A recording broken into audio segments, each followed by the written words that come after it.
On dit que l'on n'oublie jamais son premier amour. En effet, je m'en souviendrai toujours car il m'a donné une leçon que je vais garder ancrée pour toujours. Je m'appelle Hélène et j'avais 15 ans à l'époque. Écoute mon histoire.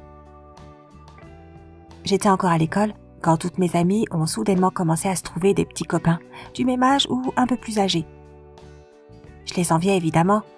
Je n'étais certes pas la plus jolie, mais moi aussi j'étais prête pour ma première histoire d'amour.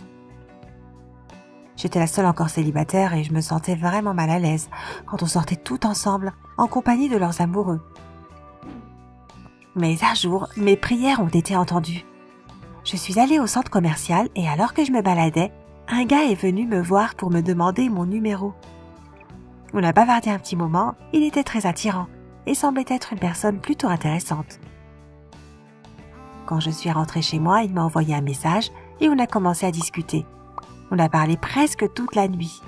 Et à 9h, quand il a été l'heure d'aller à l'école, j'ai compris que j'étais amoureuse. Nous avions décidé de nous retrouver après les cours devant un café. Quand je l'ai revu, j'ai senti mon cœur battre la chamade et j'avais des difficultés à respirer.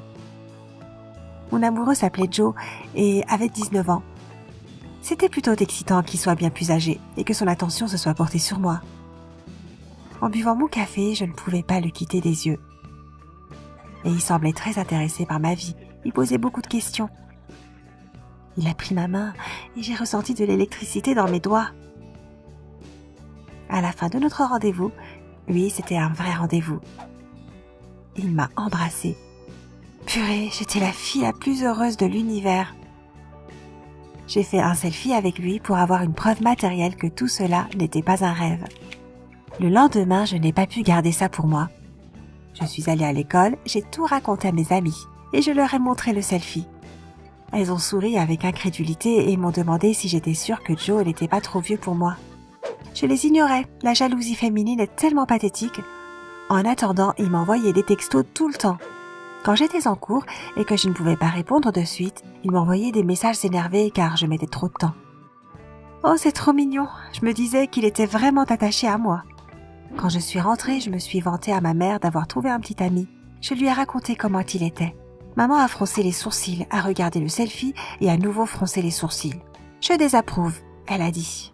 Il est trop vieux pour toi et tu vas avoir des problèmes avec lui. Je l'ai ignoré et maman n'a pas insisté. Elle m'avait toujours laissé beaucoup de liberté. C'est ainsi que mon histoire d'amour a commencé sans l'approbation de personne. Mais ça me convenait parce que j'avais un nouveau petit ami prénommé Joe à qui je plaisais vraiment. Il n'arrêtait pas de m'envoyer des messages et on se voyait presque tous les jours. Par contre, il refusait de rencontrer mes amis et me disait qu'il ne voulait pas que je rencontre les siens. J'ai accepté car je trouvais que garder notre relation en partie secrète était très romantique. Parfois, il devenait un peu trop pressant avec moi.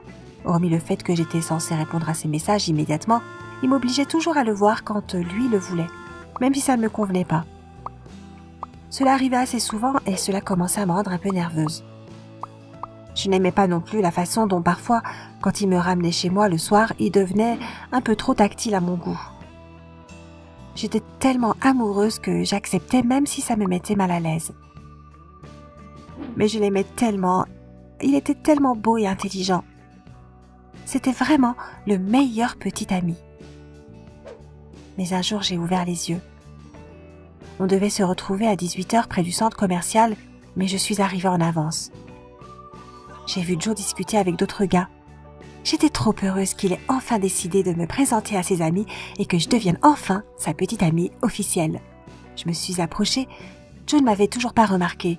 Et là, j'ai entendu tout ce qu'il disait. Vous savez, j'ai cette débile de 15 ans qui est vraiment amoureuse de moi. Et elle est persuadée que je suis son âme sœur. Elle est prête à faire tout ce que je veux. Voyez ce que je veux dire. Et ils ont tous éclaté de rire. Je suis restée figée. C'est comme si quelqu'un m'avait mis un grand coup de poing dans le ventre. J'ai d'abord voulu partir, puis la frustration et la colère m'ont envahi. J'ai foncé vers eux et j'ai dit à Joe que c'était un débile pathétique.